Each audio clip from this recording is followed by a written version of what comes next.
Hi, hier ist der Phil von Caravagna. Herzlich willkommen bei unserem ersten Produkttest. Den ersten Test, den wir machen, ist für ein Stativ, also für einen Tripod. Der Grund, dass wir einen Tripod gewählt haben, ist einerseits, dass unsere Videos dann nicht mehr so verwackelt sind, und außerdem ist das was man ja auch auf der Reise braucht, wenn man ein paar schöne Fotos machen will von sich und dem Van, oder dass eben alle drauf passen. Das Ganze ist das Tripod 3120. Wir haben das über Amazon bestellt aus dem Baoluo Store. Dort wird das ganz normal als Handystativ geführt. Der Grund, warum wir uns für das entschieden haben, ist, es ist sehr leicht. Es hat einen Auslöser dabei, extra fürs Handy, und es ist relativ günstig. Es kostet 20 Euro. Mehr brauchen wir eigentlich für die Reise nicht. Es ist jetzt kein Profi-Stativ, aber wir sind auch keine Profi-Fotografen, von daher passt das. Zum ersten Eindruck, die Box ist halt ein bisschen, gequetscht, aber bei knapp 20 Euro ist das jetzt auch kein Wunder. Das kennt man von diesen Verpackungen. Uns geht es ja auch außerdem um den Inhalt. Ja, ich werde das mal auspacken. Das ist ganz schön reingequetscht. Hier haben wir die kleine Fernbedienung, die eben als Bluetooth-Auslöser fungiert, sowohl für iOS als auch für Android. Knöpfe wackeln ein bisschen, aber das testen wir später, ob das geht.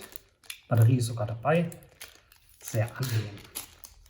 Dann haben wir hier noch die Handyhalterung, warum das Ganze eben auch als Handystativ geführt wird. Ihr könnt natürlich auch eure Kameras draufschrauben. Das verspricht zumindest die Amazon-Beschreibung. Genau, hier ist Größen einstellbar. Da auch mehrere Handytypen reinpassen. Das werden wir auch ausprobieren mit den Handys, die wir hier haben. Und ja, mal schauen, wie es dann aussieht. Hier ist das Hauptstativ, verpackt in einem kleinen Tragebeutel, dass man da alles schön transportieren kann, wenn man draußen ist. Hier auch nochmal verpackt.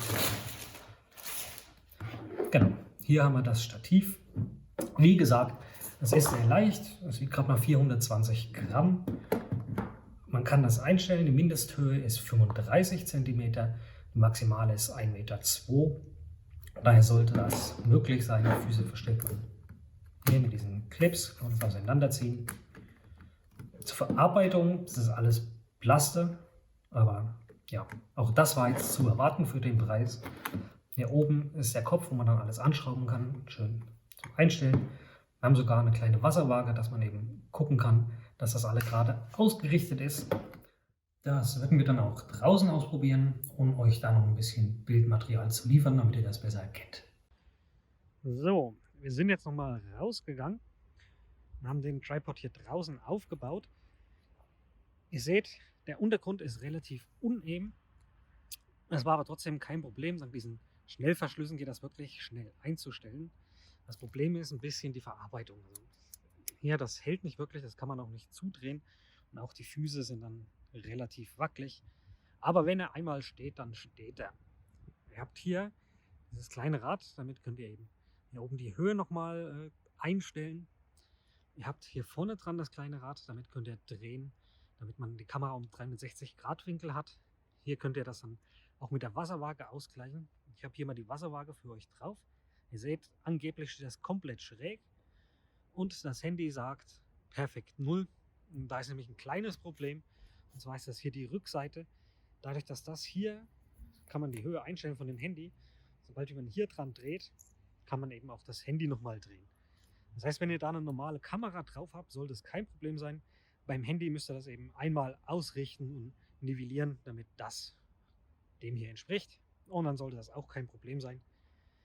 Alles in allem für 20 Euro ein günstiges Modell.